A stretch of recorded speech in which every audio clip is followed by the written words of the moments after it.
Blog Talk Radio. Well, here we go, ladies and gentlemen. We usually do this on Tuesdays, but due to restraints and everything, we moved it to Thursday this week, and so blessed to produce this great show out of Cleveland, Ohio. It's the American Sports History Podcast, hosted by my good friend, a brother, a mentor, Peter Ray. Yours truly, Mark Mancini, producing it. 347-205-9631. You can catch the archive version because it goes by quick on blogtalkradio.com/Mancini Sports, podcast platforms, wherever you subscribe to, powered now by Mancini Media. So without further ado, let me lay the red carpet down, put the podium in its place, hand off the mic. Peter, first of all, how are you? Second of all, how can people get a hold of you? Third of all, another great legend coming through your great show this week. Can't wait to sit back and listen to it and run the board for you, my friend.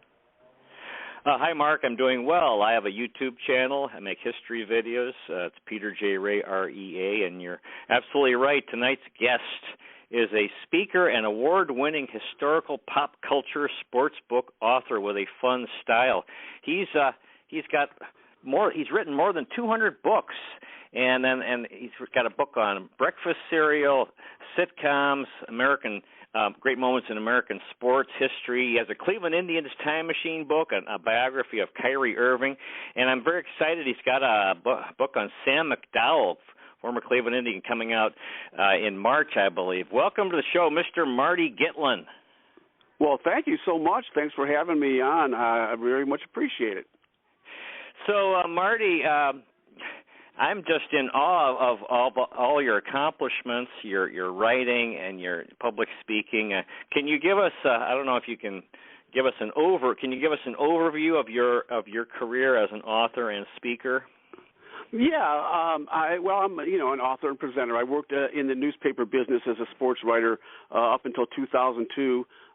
For about 15 years or so, and I covered the Cleveland Indians very extensively and the Browns very extensively, and some high school football and so forth as well. And then I quit the newspaper business that year in 2002 because it was starting to slide a little bit, as you know, and I eventually began writing a lot of educational books that were assigned to me on history and sports and biographies and a little bit of science and so forth. But I always wanted to do my own thing. I always wanted to do my own books that were my ideas. And in 2012, I came out with the Great American Cereal book that actually really kind of took things by storm. I was a little taken aback, but very happy about it. It landed at number 1 on Amazon in the breakfast book and Americana book categories for months. It was on at number 1, and it was featured in Time Magazine and Reader's Digest and Wall Street Journal. The New York Times all did little features on that book about, the history of breakfast cereals. And I just kept writing. I love to rank things, so I wrote a book ranking the greatest cartoon characters of all time in a celebration of animation. And I wrote a book ranking the greatest American athletes of all time based on a point system I created. And I wrote a book ranking the greatest sitcoms of all time.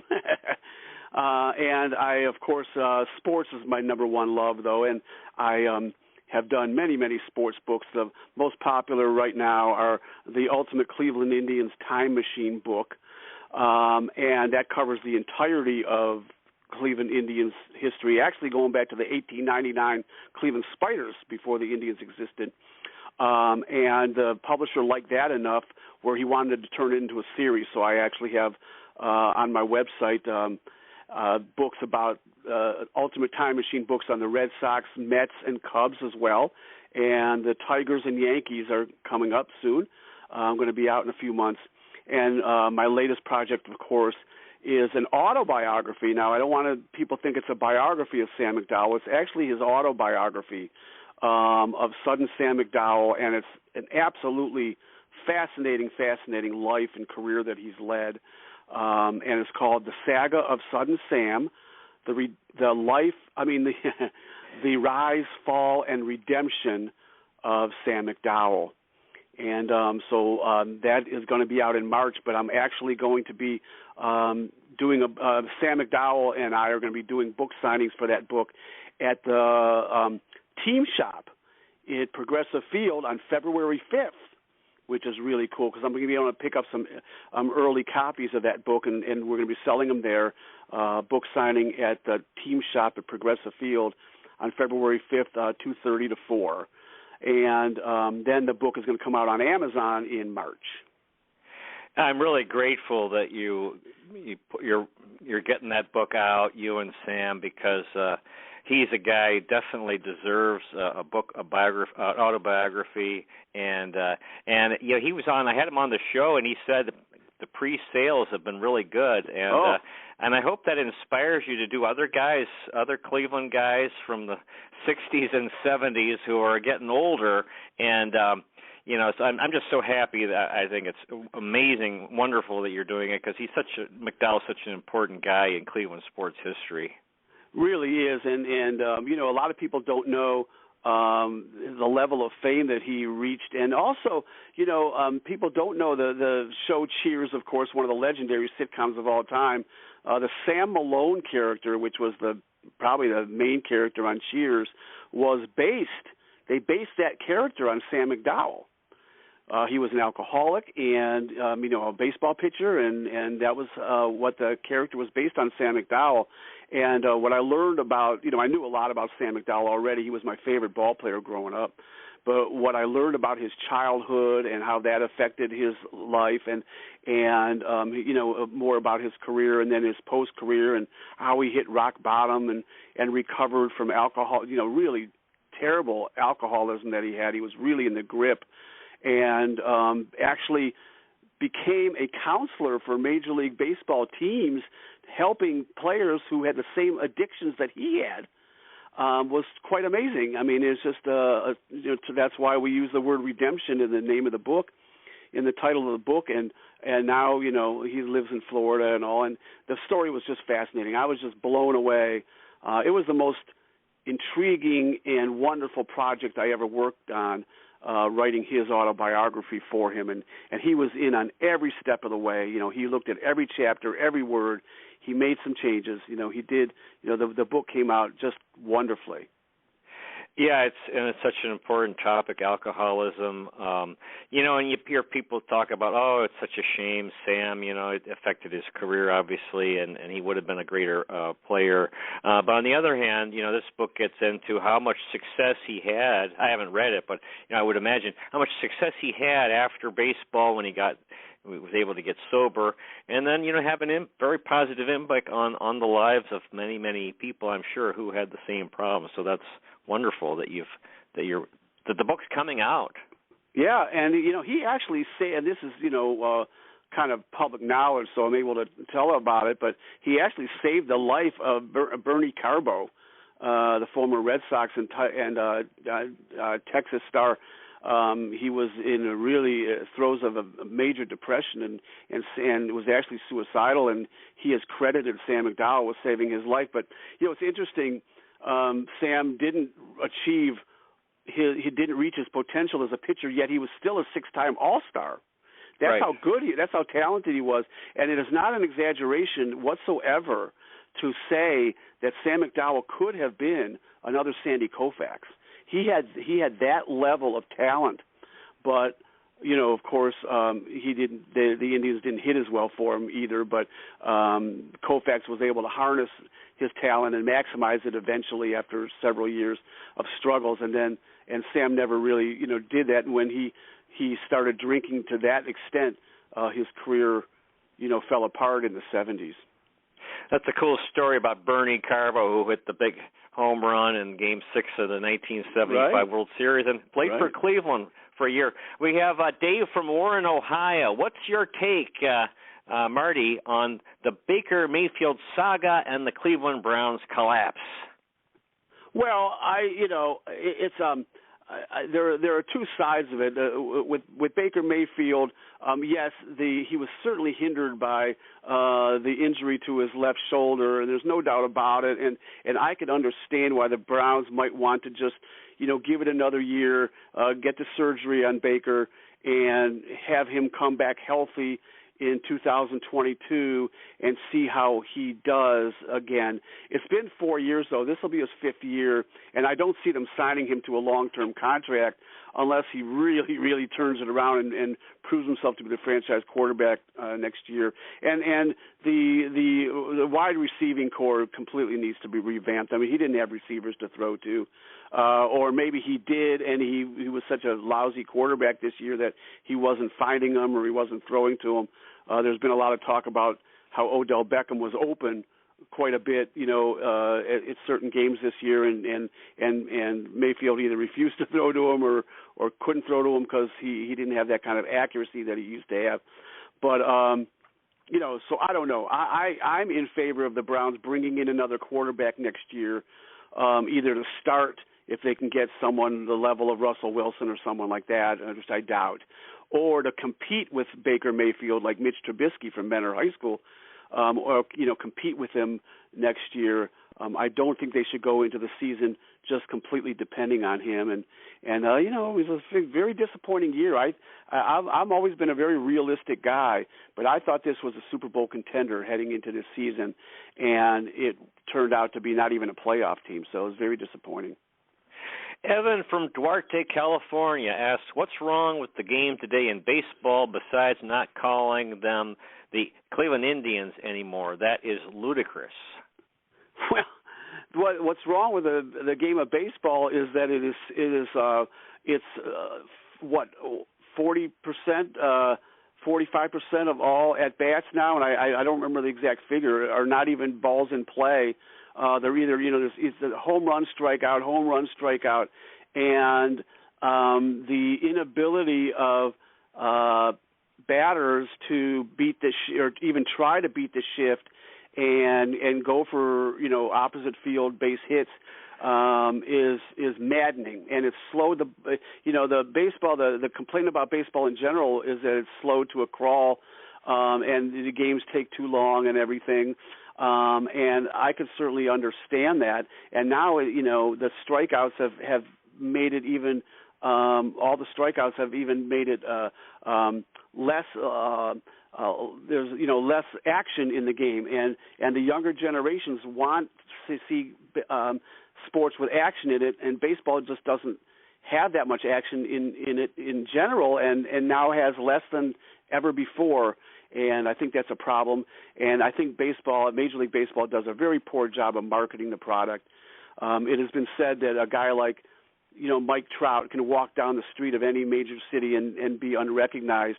Can you imagine in the 1960s or 70s or whatever, guys like Mickey Mantle or Willie Mays or Koufax or whoever going down the city, walking down the streets of any city and not being mobbed, besieged by autograph seekers and kids all over the place. It's just not like that anymore, and baseball needs to find a way to get popular again, and this lockout certainly isn't helping either.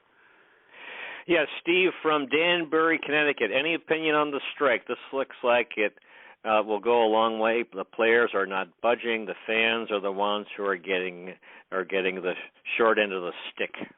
Well, I think that both sides, and it's right. I mean, you hear this all the time: millionaires versus billionaires, and they can't find a way to reach common ground, and it's kind of disgusting, really. And I do think that spring training will certainly be pushed back. I fear that the regular season is going to be pushed back, and Major League Baseball can't afford it. It's suicidal. It really is. They cannot afford to lose any more popularity and interest in the game than has already taken place over the last 20, 30 years. And this is just going to make it even worse. And I just can't. I hope against hope that they come to some kind of agreement that salvages some part of the spring training and gets the regular season started on time. I'm not optimistic, but I certainly hope that be the case because baseball can't afford it. Russ from Kirkland, Washington.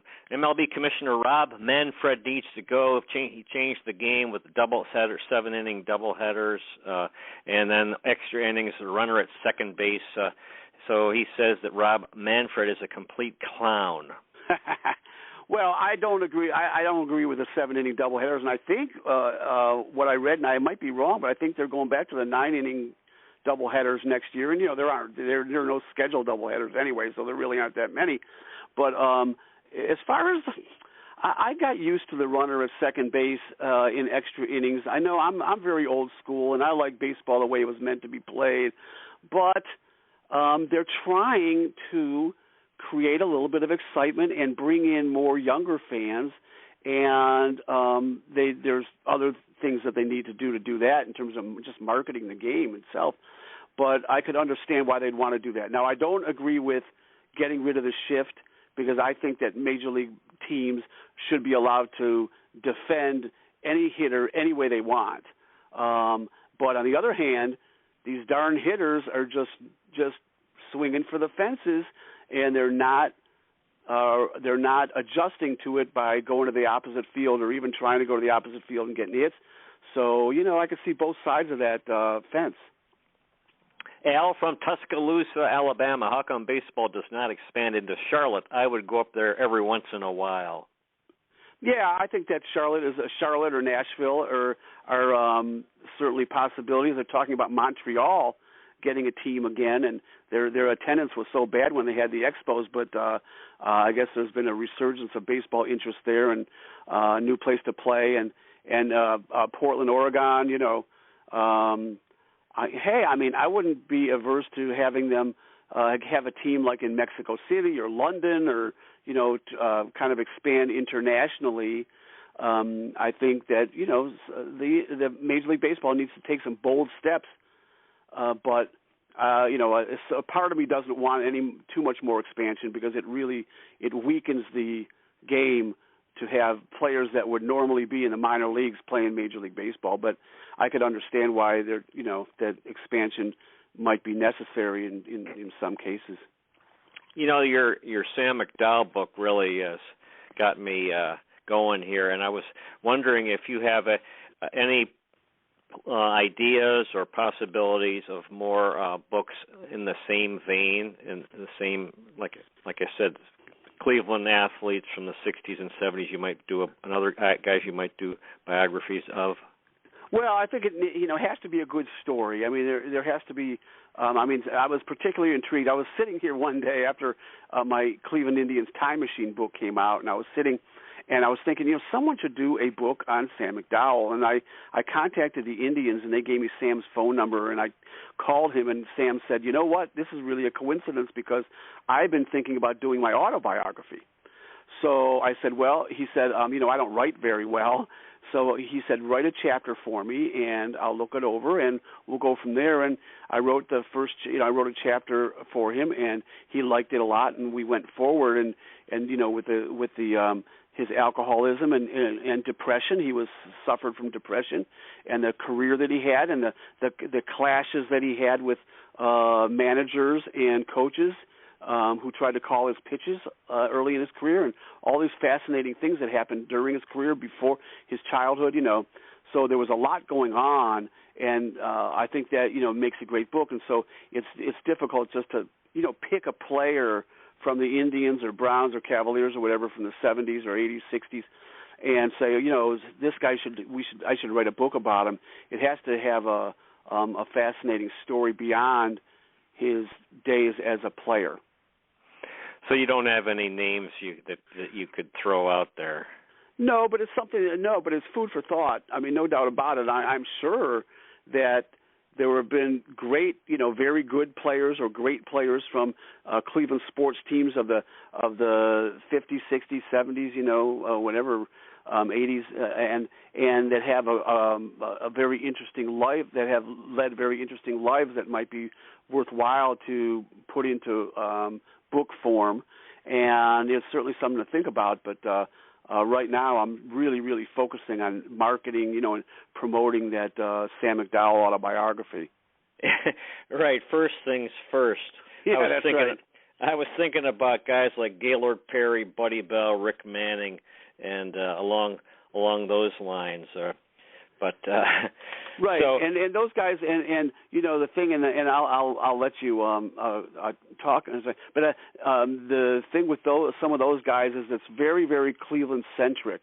You know, I can't really imagine a guy like Rick Manning or whatever.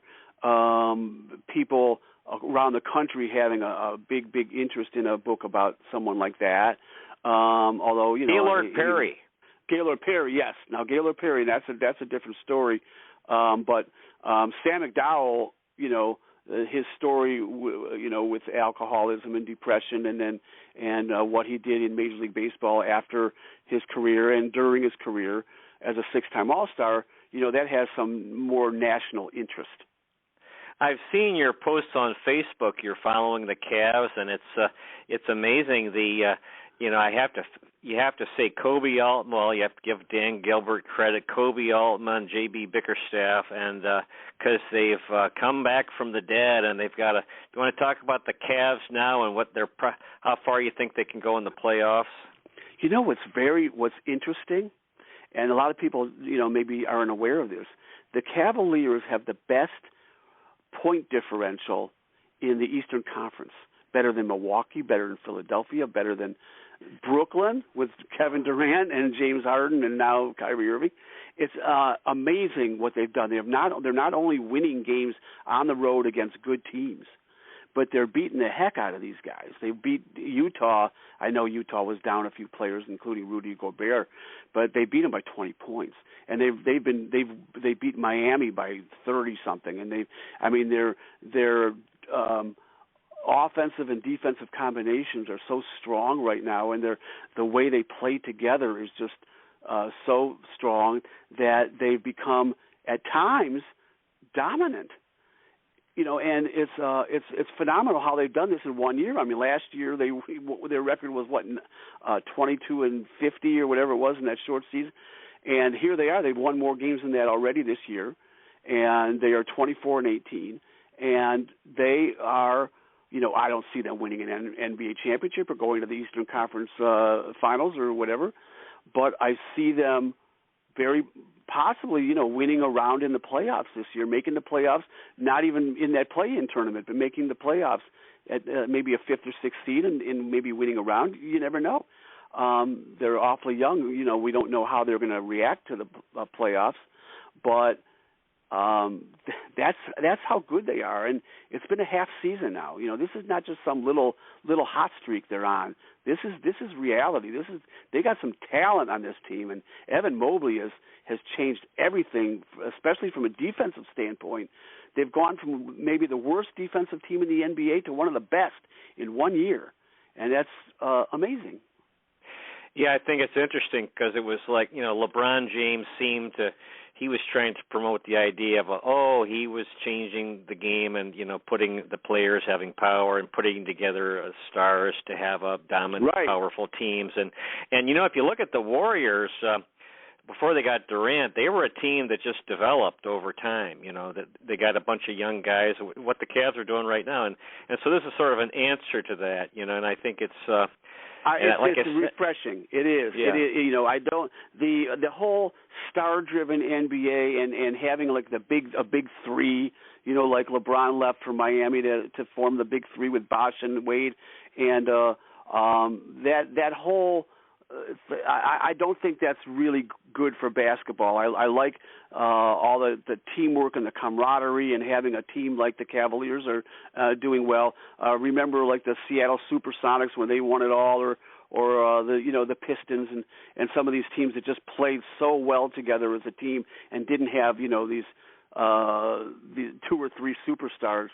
I think it's good for basketball what the Cavaliers are doing and other teams as well. Look at Memphis. I mean, Memphis is they have got Ja Morant who's sensational, but there are a few teams in the NBA now that are kind of following that formula of just all playing together, and the Cavaliers are doing it with that big lineup, which counters what the NBA had been doing lately with their smaller, quicker teams.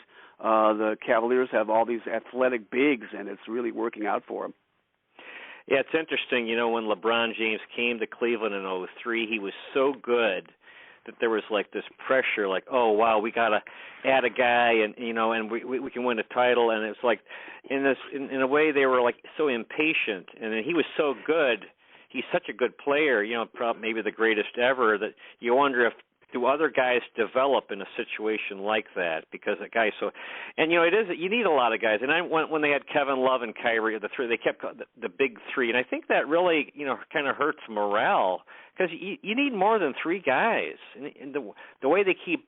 And it is, star driven. But on the other hand, I think this is, and like I said, you got to give Kobe Altman and J.B. Bickerstaff and Dan Gilbert credit, because absolutely. This came out of nowhere. I wasn't following the team at all, really, and I was like, "Oh my God!" All of a sudden, we have a good team. I'll tell you what. I am enjoying watching the Cavaliers now in the regular season more than I ever did when LeBron and Irving and Love were on the team, because they were so playoff focused that they didn't really play that well defensively, and they didn't really try very hard in the regular season. And because it was a foregone conclusion, they didn't even try to get a number one seed in the regular season or anything, because they knew that they were going to win the Eastern Conference probably. And so I'm enjoying watching these guys play, because they play hard for 48 minutes, and they share the ball, and they move their bodies, and they move the ball, and it's just they're so much fun to watch. I haven't enjoyed watching a Cavaliers team in the regular season this much since the Doherty and Price and Nance days of the late 1980s and early 1990s. Back to the Browns, I was trying to figure out what happened this year, and my impression is Mayfield was Baker Mayfield was hurt. He was impaired. He's a young guy. He wanted to play, and naturally, but I think that his injury kind of really made him ineffective. And so, I mean, you can look back and say he shouldn't have played, right. But it was a decision. The coaching staff could have said, no, you're not going to play because you're too banged up, you're hurt. But they made the decision, a joint decision between him and the coaching staff for him to play. And the medical people, yeah. Medical people, but I think if he hadn't played, I think with Case Keenum, that was probably looking back and say he shouldn't have played. That's my opinion. Well, and if Keenum had played, we could have gotten in the playoffs. Well, I don't think that they won any games with Mayfield this year after the injury that they wouldn't have won with Case Keenum, because Mayfield just wasn't all that effective, except maybe that game in Cincinnati, So I think that they might have won a few of those games, maybe a couple of those games, if they had played Case Keenum instead of Mayfield, and 2 more wins would have given them 10 on the year, and maybe would have gotten them into the playoffs, because that's what Cincinnati won, and they beat Cincinnati twice. So I think looking back at it, they might regret not having just shut Mayfield down and playing Case Keenum. Case Keenum's a quality backup. He's not like some schmo that walked from the street into camp. He had led Minnesota a great 11. He was 11-3 with Minnesota one year, and he's no championship level quarterback, but I think he could have done better than Mayfield in certain particular games that might have made the difference between victory and defeat. Our guest has been Marty Gitlin. It's been, the time has flown by. I'm in awe. I'm really in awe of your work and, all these books you've written and the public speaking you do. And I just think it's just tremendous. It's so inspiring, that you've obviously worked really, really hard and focused. Maybe the greatest joy of my life, or one of the greatest joys of my life, has been reading books. So I'm always grateful to authors who take time to concentrate on a topic and then put out a book. Like I said, when I heard about the McDowell book, I thought, oh, wow, this is amazing that this book's being written. So I'm so grateful to you. Do you have any final words for our audience, Marty Gitlin, about your work, your current work now? Sure. Right now I'm doing a St. Louis Cardinals time machine book. That'll be another one in that series. But if anyone wants to get my any of my time machine books, including the Ultimate Cleveland Indians time machine book, I have an Etsy page, ETSY, Etsy.com, and then you just go to Gitlin Books, Gitlin Books, all one word, Gitlin Books, all one word, off of Etsy, and they can get any of my books. Including my Celebration of Animation and all my baseball books. That would be great. And if they want to go to Amazon and go to Saga of Sudden Sam, that is the name of the book about Sudden Sam McDowell. It's already being pre-ordered. There's been a ton of pre-orders. Saga of Sudden Sam on Amazon, or if they want to go on February 5th, 2:30 p.m. to the team shop at Progressive Field. Sudden Sam McDowell is going to be doing a book signing. I'll be there as well, and he'll be signing his autobiography for people. And we have cool Sam McDowell posters and all sorts of Sam McDowell stuff going on for that. And that's it. You know, I am very much appreciative of anyone that wants to support my work. Well, I'm going to definitely read the Sam McDowell book, and I'm so happy that you wrote it, and thanks so much for coming on, and keep up the outstanding work, Marty. Well, Peter, thank you so much for having me. I appreciate it. I really enjoyed this. This did go really fast. I was like, oh my God, it's almost 8:30 already. Time flies when you're having fun. Yeah, it sure does. It sure does. Thank you very much. Oh, you're welcome. It was a wonderful experience and opportunity for us. Thank you for coming on, Mr. Marty Gitlin. Next week, next Tuesday, we're going to have on the 18th, we'll have James Donaldson again, the NBA player and author, former player and author. And dear listener, may the road rise to meet you. May the wind be at your back. May the sun shine warm upon your face and rains fall soft upon your fields. And until we meet again, may God hold you in the palm of his hand. Good night, everybody. Thanks again, Mr. Marty Gitlin.